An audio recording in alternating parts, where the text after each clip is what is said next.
Good evening, everyone who's here live and who's in an evening time zone. Maybe you're in Australia or Bangladesh or somewhere else and it's tomorrow. But welcome, folks. Hey, Fred, I see you're showing. Thanks for visiting the live stream tonight. There's a few folks already popping in, so don't be shy. Say hello in the chat if you're new or even if you're not. And if we haven't met before, I'm Andrew Hill. I'm the founder of Peak Brain Institute. And I also helped start a company called True Brain. And I'm generally an educator and a biohacker. And the soapbox on which I stand is helping folks get the most out of understanding their brains and the agency that brings to make change. So tonight I wanted to talk about insomnia a little bit. If you haven't seen these talks before, the format generally is I'll set myself up for a neurofeedback session that has some relevance for the topic, and then I'll go through the topic a little bit, answer questions, and there's some live folks on. But if you're watching this later, feel free to leave questions. I'll come back and answer them. And yeah. Hey, Radar Ashwood. Some of the folks are showing up. I see people are active. Hope you're all doing well this evening or whatever time it is for you guys. So I know I did a talk a few months ago on sleep, and people enjoyed that. I got a lot of feedback, and I've heard from some folks that have tried some of the strategies and getting some good effects, which is great. But I've had some folks more recently talking to me not about sleep in general or optimizing sleep, but really about specific insomnia, specific difficulties with their sleep architecture, falling asleep, staying asleep, that kind of stuff. And so I thought I would revisit the sleep topic and talk a little more about, again, some of the behavioral hacks you can layer in to help your sleep regulate better, but really talk about why we do what we do in neurofeedback to impact sleep. I thought this was really important as well because there was a paper out in the fall that sort of did another one of these metadata studies looking across research articles and looking at methodology. And it's another flawed paper that comes to the wrong conclusion I wanted to tear apart a little bit. But let me dig in here. I see we have 4 or 5 folks joining. Hey, everyone. Say hello if you're new. Let me know if you have questions about this biohacking stuff as we get in. I'm assuming my audio is okay because I can see it jumping on the screen. And this might be the first time the audio has been without a hitch.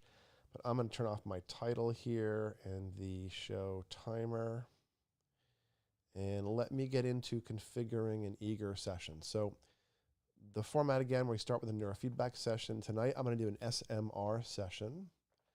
SMR stands for sensory motor rhythm, and we'll talk a little bit about that tonight. And I'm going to do a pretty standard low-key one. Okay, I'm in a 2-channel mode. Let me move my little head over so I can... oops.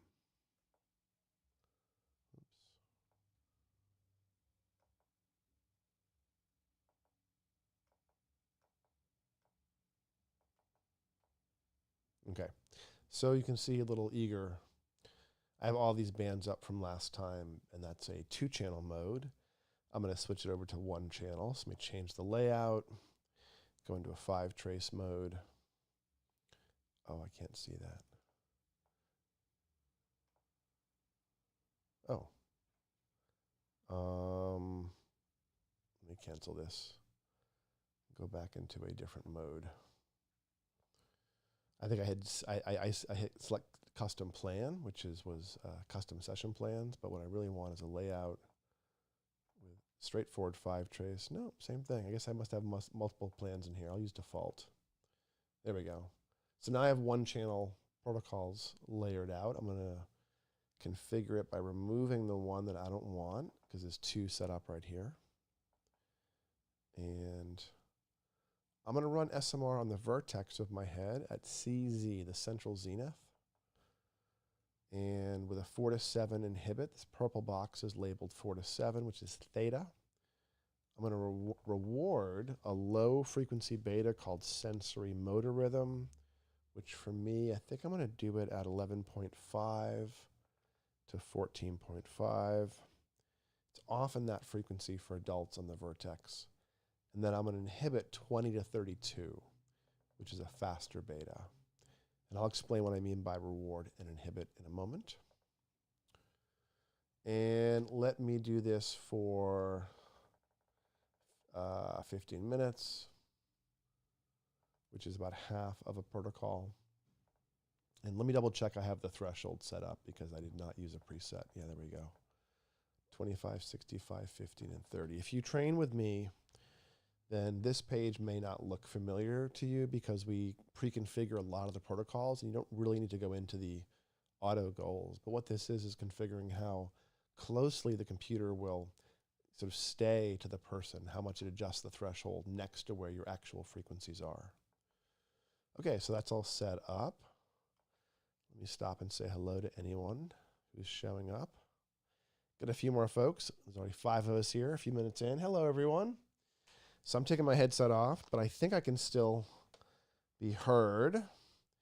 And again, I'm setting up a CZ SMR. Now, CZ because a lot of sleep is focused on the maintenance and the protection of that state.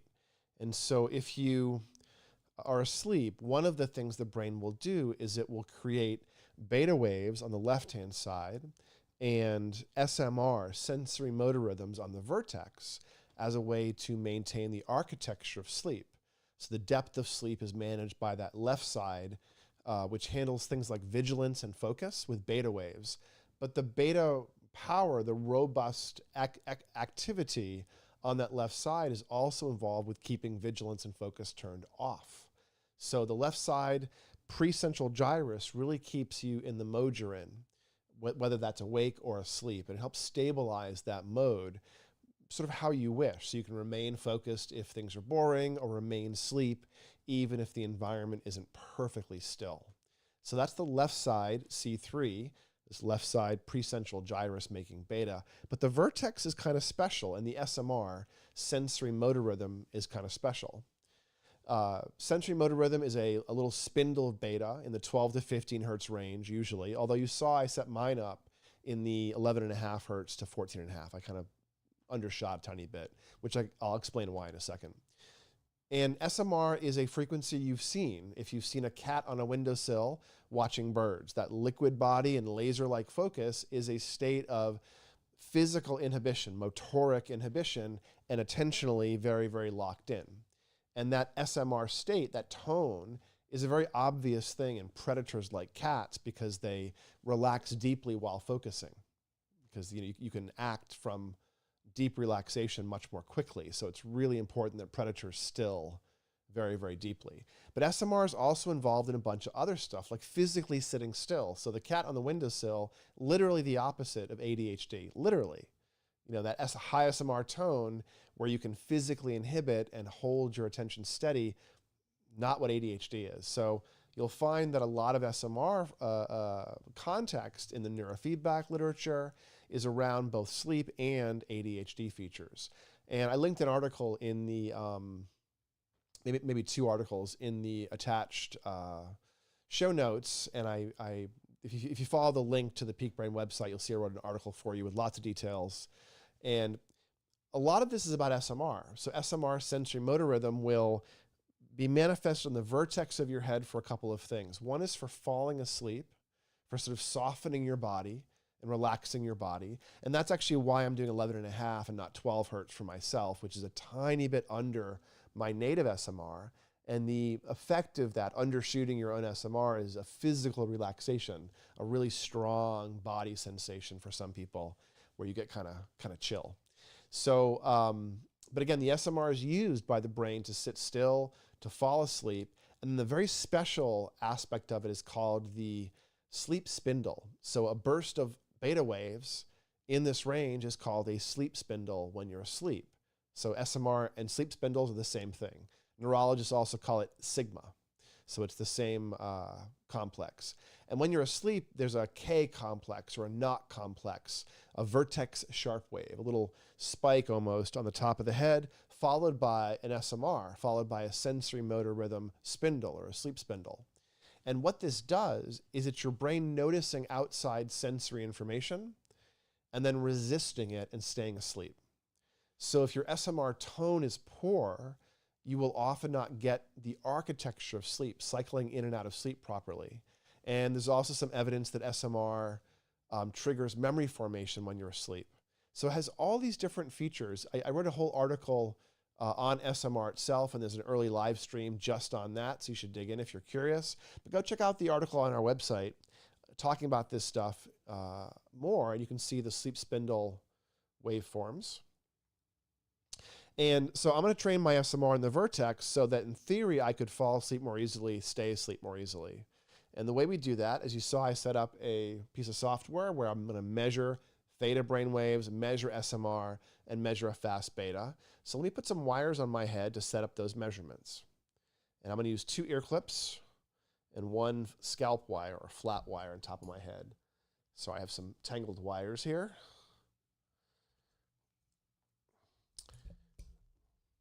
You would think I'd be really good at not tangling wires after doing this for 25 years, but I got to tell you, they still tangle. Even the tangle-free wires. So a couple of vendors make tangle-free wires that are coated in like a silicone rubber, and they're only a little bit better than the regular tangly ones. So you just have to kind of hang them up. Actually, this is a tangle-free wire right here. I don't know if you can tell, but it has this thicker rubbery coating on it. And that theoretically keeps it from grabbing anything, but it's not that great.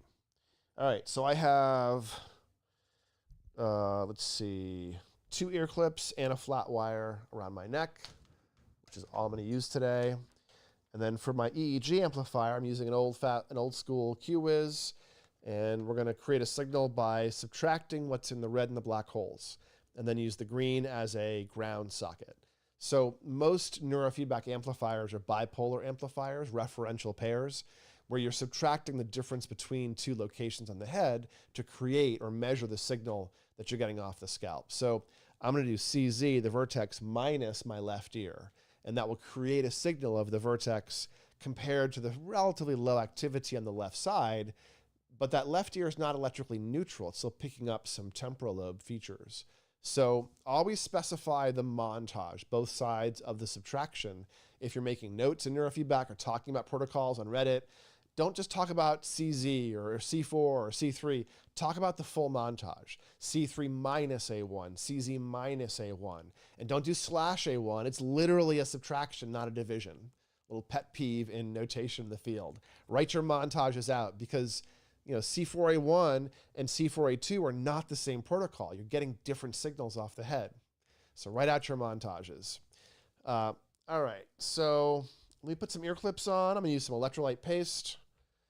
And that stuff looks like this little box of 1020 paste, which is a sticky synthetic, wax and parabens that have some conductive properties. It's pretty water soluble. Hey, Ilya. Brain Excel is in the house. So if anyone's in San Diego and wants a peak brain style neurofeedback practice, you can see Ilya Nikolaev, whose company's Brain Excel. He's here in the chat. And he's a really great, caring neurofeedback provider. And I work with him directly, so you're getting some good support from the Peak Brain team if you work with Ilya. Peak Brain has offices in Costa Mesa, California, which is Orange County. Of course, LA, we're in Culver City on the west side. We're also in St. Louis, which is in Clayton. We're in Manhattan, in New York City. We have an office in London. We have one in Stockholm. And we should be opening up in Nova Scotia soon, getting a Peak Brain partner up there.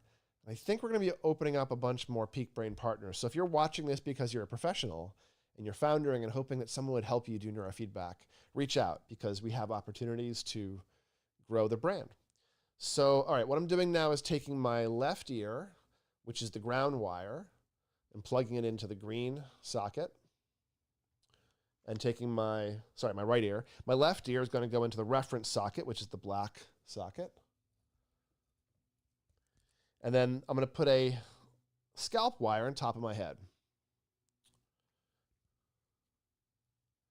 So Ilya is confirming that all day he's going to support you guys if you walk in. All right. Also, if Brain Excel does your brain maps, those are processed and consulted by Peak Brain. So Ilya and I go over every brain map for his clients. He's one of the OG powered by Peak Brain locations. All right, so I'm taking a little bit dab of paste and putting it on the vertex of my head. Radar is asking, why are the locations of Peak Brain seemingly so random? Well, part of that is because we're not really location bound. You know, New York, Los Angeles was our first one, and then we had a lot of demand in downtown LA and tried that for a while, and then we were in San Diego and tried that for a while, and we ended up settling in on Orange County, and that worked pretty well. And at this point, we have different partners that we work with. So we opened up in London because I was going back and forth, and Sweden, because I was going back and forth to those places for both business and pleasure. And I met people for whom this stuff was super exciting. And so in both cases, we recruited people because of interest in those locations. So, I mean, of course, London makes a lot of sense. So does New York City.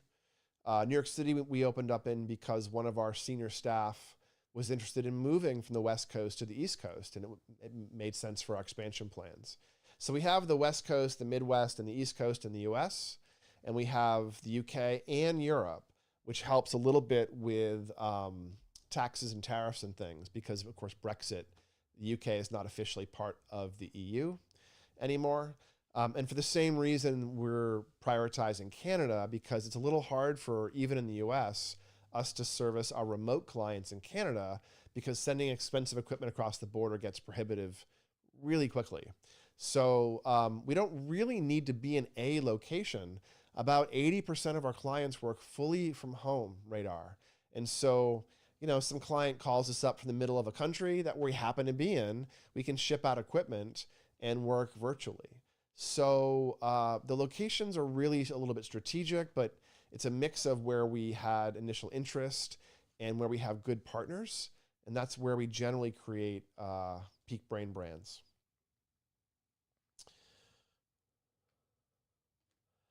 Yeah, Nova Scotia's Radar is because we have a good Canadian partner and we can serve a lot of Canada from our first location. And then we will open up probably other Canadian locations. You know, once we open up in a big country, like geographically large country like Canada, would want to be in, of course, Eastern Canada like we are now, but probably also Central and Western with some physical presence as we grow, because not every client wants to work fully virtually. So it makes some sense for us to be in a bunch of major cities. But, you know, with the shift to remote and with the world we're in now, we might not prioritize a lot of physical offices the way we were thinking about 5 or 6 years ago. Oh, thanks for the plug, Ilya, about results. All right, let me kick this off. I've been talking enough. So I'm running a session, and I'm going to pick a simple game. I'm going to use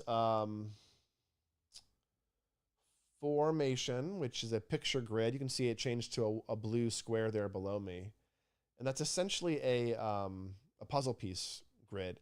Now, normally Eager, the software I'm using, would have that second screen on a big monitor. I do have a big TV in front of me at eyeline with that blue screen on it. So we have no signals for some reason. And so what you're discovering is even I have to troubleshoot. Let's go troubleshoot together. So first, let me reclaim my mouse. There it is. All right, so bottom right of the screen. Oh, it's behind that little blue thing. It says whiz bad, which means my amplifier has crashed. So I'm going to unplug it and plug it back in. And then I have to quit and relaunch Eager. So you always have to have your amplifier plugged in before you launch Eager. I don't know if I have to relaunch it completely. Let's find out. Formation. Okay, now it says whiz in green letters. You can't see because it's behind that blue panel, but The amplifier is being seen. Now you can see there's some squiggles above my head. It's initializing. And now we have EEG. So those are brain waves. Looking pretty good. Move this over a little bit.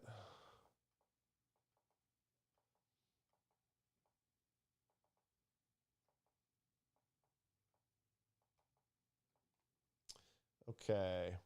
So you can see that I have some squiggles there, tracing, and those are the signals coming off my head. Let me prove it by moving and adding some noise. So you can see how sensitive EEG can be to physical noise, mechanical artifact it's called. So I'm moving the amp around now to keep the wires from binding, and that movement of the wires is causing trouble. There we go. Yeah, Ben, you have to click around, restart things with wires going everywhere. It's a thing. Yeah, you have to have a certain amount of patience when doing neurofeedback on yourself because it can be a little awkward troubleshooting. But as you can see, I got it done. And you would hope I can get it done, right? I have a big company that does this, and I've been doing this for a long time. But there we go, good signals. And what's being filtered out below that are 3 different frequencies of EEG. And so you can see 4 to 7. You can see 11.5, that's the SMR, and then 20. And so to the right of my head, it says the average is 17 microvolts, and that's the amount of theta, the amount of 4 to 7 I'm making. And what I've done is set a threshold at 35 microvolts. So those lines that are outside the waveform are there to clip out the reward. So my theta would burst, my theta climbs past that level. That's going to stop the game from running. And the opposite's true for the other bands. So if we're on the middle band, which is 11.5, I'm making only about 5.5 microvolts right now. And I want that to go up. So let me actually hit my thresholds. There we go. So I'm making, sorry, I have some noise. Let me scale the raw signal. One trick in Eager is if you scale up a little bit, it will add a little bit of a different high pass filter. And that can help with dragging the signal down a little bit if it's not perfectly stable. Although honestly, touching wires makes things unstable, and I'm all over the wires. Okay, so I'm making 4 or 5 microvolts of SMR. Let me adjust these filters here for a second. I'm still clipping out a lot of signal.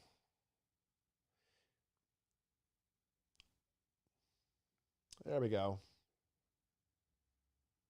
I'm scaling and thresholding the filtered bands below. Okay, now you can see that I'm making 6 microvolts of 11.5 hertz, and I want to make more. I want to train that up. So I've set the lines pretty tight at 3.88 right now. And what that means is as long as my SMR stays somewhat high, I will be rewarded. The game's going to run.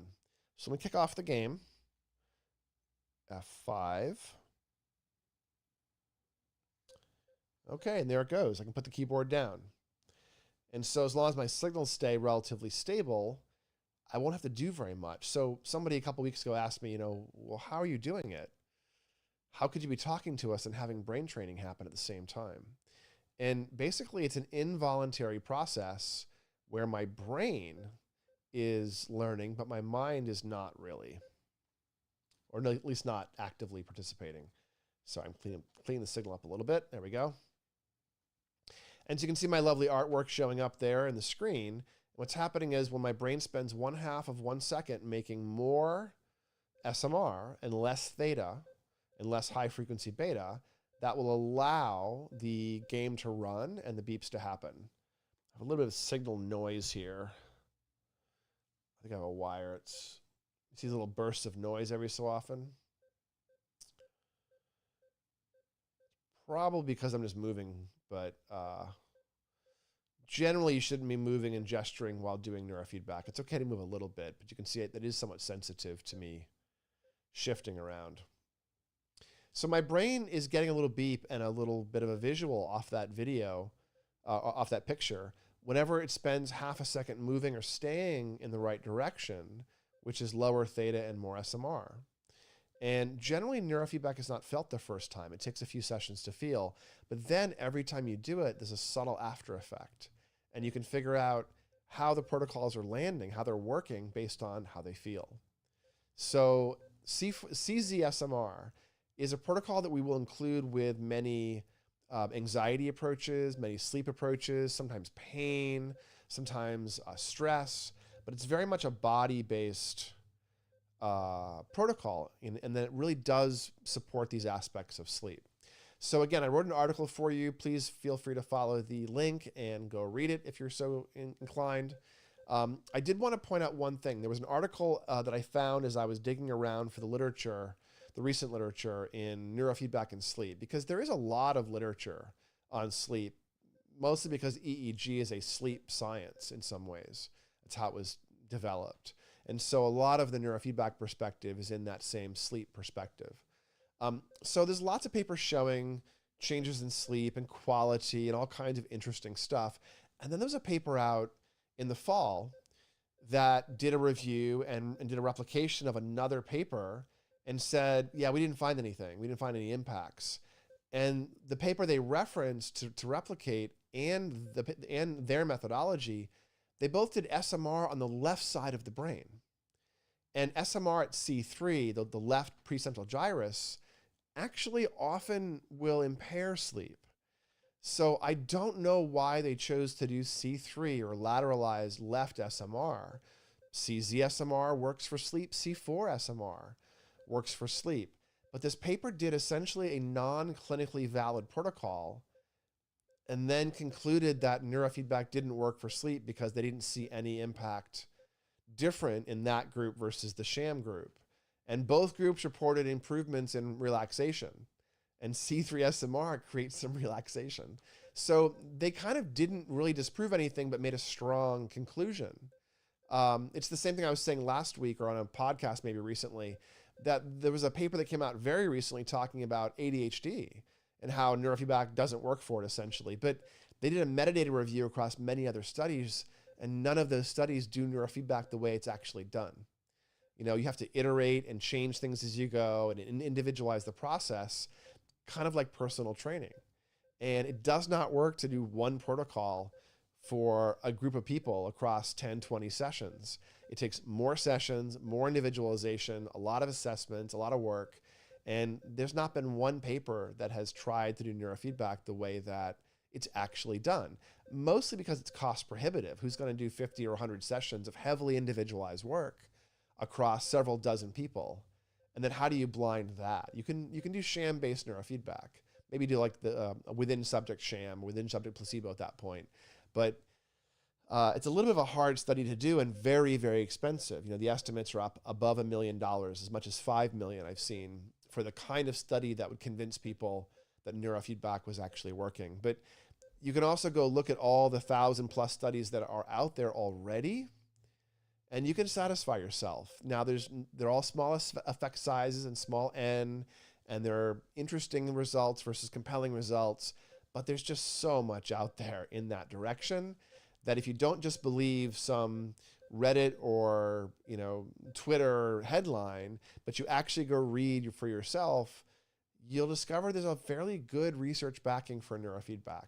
So I'm still working on my ADHD lit review and a few other topical reviews for you folks, but I actually referenced the paper that talks about how it's not effective for insomnia, and I pointed out that it's on the left side, and that's why in the paper I wrote for you guys, or the article on the website I wrote for you. So check it out. Let me know if you have questions, but when doing neurofeedback, you can mix different protocols based on your needs. So if you had sleep maintenance issues, depth of sleep issues, then you might do C3, but you would do a beta frequency up in the 15 hertz range or above. You wouldn't do SMR. And if you had sleep onset, maybe the CZ, or sometimes sleep maintenance, this protocol also helps, but not by itself. And then if you have things like sleep inertia or sleep paralysis, then the right side SMR tends to work a little bit better. Sort of broad sleep architecture. But left side SMR doesn't really work for sleep and can pretty easily throw off sleep. So I'm not a big fan of the conclusions in that recent paper. So insomnia tends to have several characteristics. And aside from the pure sleep ones, which you can kind of map to the central strip like I just did, you can also have a perseverative and obsessive difficulty with sleep onset. It's a more front midline feature where you would tend to be really tired and want to go to bed, but your brain starts to ramp up and get busy and stuck. And maybe it's replaying conversations for the day, or maybe it is replaying songs, you know, but kind of like the mind is getting a little obsessive, a little perseverative as you get tired. So this is not a pure sleep resource. This is a resource that has some executive function and some anxiety flavored stuff in it as well. And so you'd have to go after and target that, which you can do with neurofeedback or maybe N-acetylcysteine or some other kinds of compounds and approaches to go after the front midline. But the point is that all insomnia is not the same. And even if you have a very similar description, oh, I have a hard time falling asleep, I can't stay asleep, I wake up tired, it could have several different causes. It could have primary sleep issue causes, you know, like sleep onset or sleep depth. It could be because you drank too much alcohol for years and you can't find that downshift lever. It might be because you have anxiety and there's an OCD-like phenomena that kicks in as your brain gets tired. It could be that you have anxiety and there's a trauma phenomena, a threat sensitivity that kicks in because you were assaulted at night or traumatized around sleep. So it's very complicated in terms of, you know, what it might be. But once you figure out the architecture of the phenomena, then you would know where to apply pressure.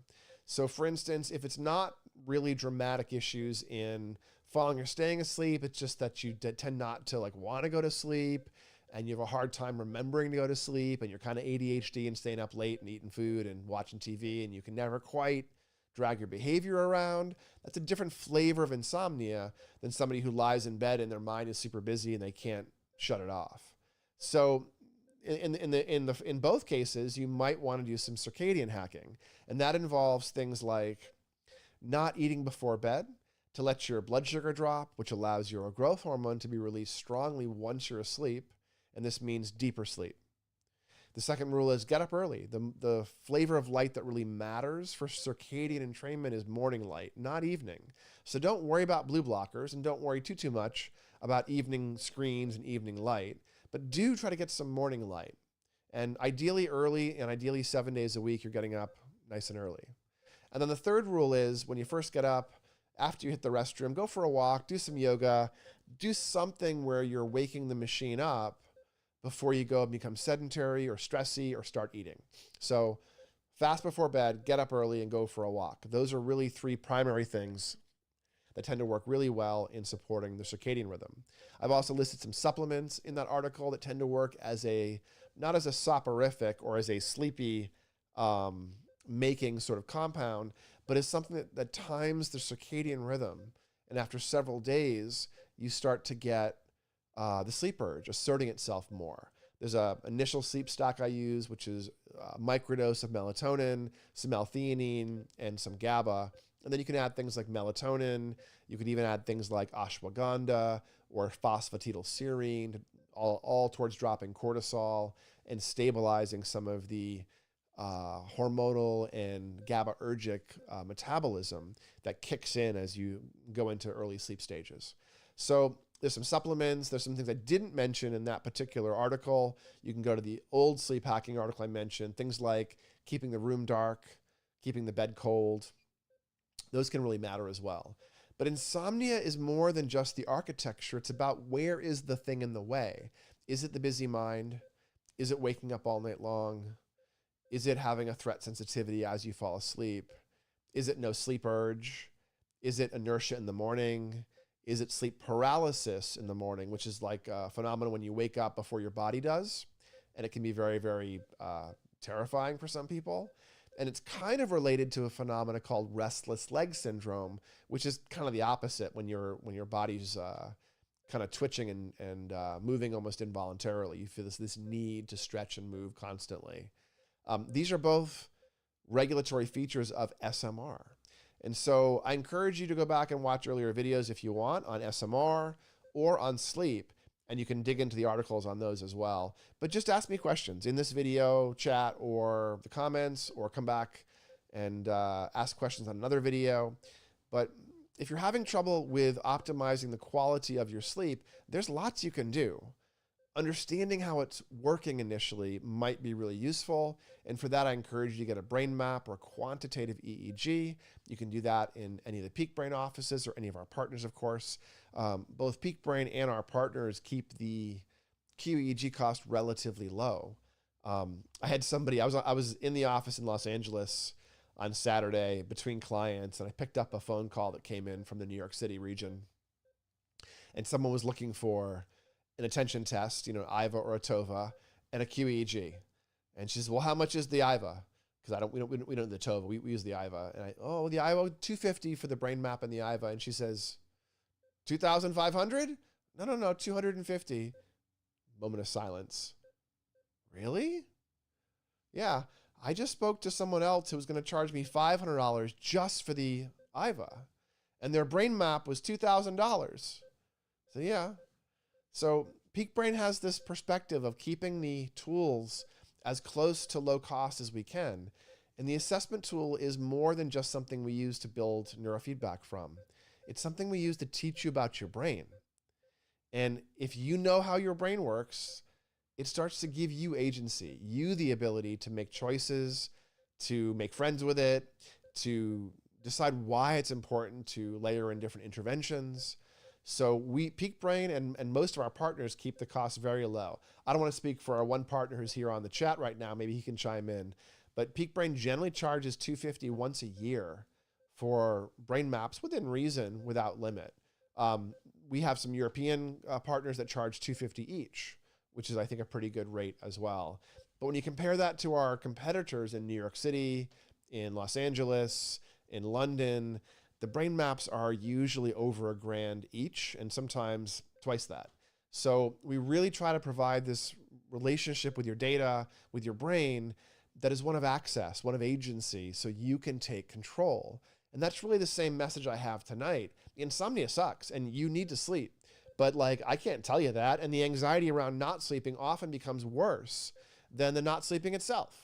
So you don't need somebody on YouTube telling you that you should sleep and try a bunch of habits, but you might need someone to remind you that you can learn about your brain. You can take control. You can dig in. There's more there than you've been told probably. And I can teach you to look at your brain. I can teach you to understand some of these features. I've already laid out a bunch of live streams you can go back and watch, but if you need some direct consulting, please get in touch. You can see my call link in the show notes as well. And just let me know if you have specific questions around sleep and other regulatory resources like that. All right, any other questions here? Let's see. Radar Ashwood is saying zinc and P5P can help lower cortisol and increase GABA as well. Yes. In fact, not just zinc, but one of the sleep regulating compounds that I mentioned earlier is magnesium. And what I like to do for myself and for many clients is recommend a version of magnesium that is ZMA. You may have heard about it, zinc magnesium aspartate. And ZMA does help with sleep for many people. Now, it helps because, as you say, Radar, it drops cortisol. However, and the zinc is great too for lots of reasons. Zinc tends to improve the ciliary beat rate of the villi in the lungs. So we end up with a better clearing, better gas exchange, and better clearing of bacterial particles and things. Really cool stuff. So this is why zinc has an immune modifying, or one of the reasons why it's an immune modifying property. But ZMA, for some people, will actually create fairly intense and almost angry dreams. So if you're doing ZMA and your dreams start to get kind of weird, it's probably the ZMA. Even though it's supposed to drop cortisol, it tends to create sort of cortisol-style dreams. I remember when I first started doing ZMA, and I have it most of the time now, but I was initially very sensitive to it. And I had these series of dreams. They were really vivid. And I was back in college, UMass Amherst, and I had several nights in a row of having my bicycle stolen by some random person, and I was traipsing all around campus looking for my bicycle, barefoot, trying to find the thing that had been stolen. And it was very, very stressful. So if you have stressy dreams and you're taking ZMA, it might be the ZMA. And zinc in the evening, same thing. You might be getting sort of a nightmare effect from zinc if you're sensitive. So what else do you guys do to support your sleep? What other hacks do you have if you're having insomnia or having difficulty with sleep regulation? For those of you who are on this channel, there's about a dozen or more right now. What do you guys do when sleep doesn't work? Do you find your sleep is always wonderful? Or are there specific strategies that you turn to when it erodes, when your sleep quality or starts to not support you? Or is it the sort of thing that you just kind of like put up with when it gets bad and then sometimes it gets good? You know, how strategic are you? So I'm curious about those of you on the chat right now, put you on the spot a little bit in terms of the stuff you might do to keep your sleep optimal. Radar is saying if ZMA has B6, then it might be that giving you dreams. Yeah, perhaps a lot of ZMA forms will have other things in them. I'm just taking zinc magnesium aspartate though, and actually it might have B6 in it. Let me actually just look at the version I'm using because it happens to be in reach. Yeah, it does have B6 in it, so maybe it's the B6. Good thought. Good thought. Radar is smart. He's giving us some teaching. Appreciate that. So guys, we are finishing up our live stream for the night. If you have any more questions or things you want to contribute, please take the opportunity now. And if I could ask you to do me a favor and subscribe to the channel if you haven't, give this video a like. Feel free to go out and leave a comment on one or two videos. If you do that and or share them around, it creates a large signal for the algorithm and it really helps the channel. So I really am deeply touched that you guys show up and hang out with me relatively often. And some of the same ones of you, thanks. Please keep doing it. But those of you who are watching now or later, please give the channel a little boost, a little like, a little shove with comments. And I appreciate that. Joshua doesn't advise his approach for sleep. A high dose melatonin helps migraines and sleep. Don't know much about it. Follow the breadcrumbs. Joshua, if you're getting a migraine relief and a good sleep support with high dose melatonin, you might be getting an antioxidant effect. Melatonin in large doses systemically is an antioxidant, among the most powerful, I think. So my hunch is you're getting something involving the reactive oxygen species modified by high dose melatonin. So there's another breadcrumb for you to pursue. Maybe that'll yield something. El Chad Areno, work on a project till he gets tired or game. A very unregulated cycle for sleep. What? A neurofeedback provider and person who works with the brain who doesn't sleep well? Aren't we all supposed to be perfect? Come on. No, I'm just teasing. Radar has the main issue Radar has is waking up when he wants to. Yeah. Waking up in the morning is honestly the most important aspect of sleep. You can fix almost everything in your sleep if you dial in the morning properly, unless sleep is really, really off. But the morning is the most important time for circadian entrainment. And if your sleep is dysregulated, it's actually a lot easier to fix it by working backwards, by getting up early. You don't fix your sleep by sleeping in. You fix it by working counter to the sleep cycle. Oscillatory systems require a negative feedback and delay to preserve the stability of oscillations, but the negative feedback will time them. So literally getting up early will shift your sleep cycle powerfully in the right direction. The same way that eating late at night will shift your sleep cycle poorly in the wrong direction. Hey, Elliot, thanks for showing up. No caffeine, not even before noon. No food 3 hours before bed. Chamomile and other sleepy herbs. There you go. Gonna write some poetry, have some chamomile tea. It's good stuff. Well, guys, thanks so much for your attention tonight. Hope you enjoyed a little bit of eager neurofeedback training and some discussion of different aspects of insomnia. Again, go back and watch the videos for SMR, for sleep in general. After this video compiles tomorrow, the next day, I'll put some end cards in. If you're watching this in a couple of days, you can click right there. But guys, thanks so much for showing up to the live stream. I will, next week, I know I mentioned I was going to do hyperbaric this week. I might do it next week. I'm working on an article for it. We'll have to see what shows up. But either way, I really appreciate all your time. And you guys have a lovely week. And take care of those brains. And I will talk to you soon. Have a good night.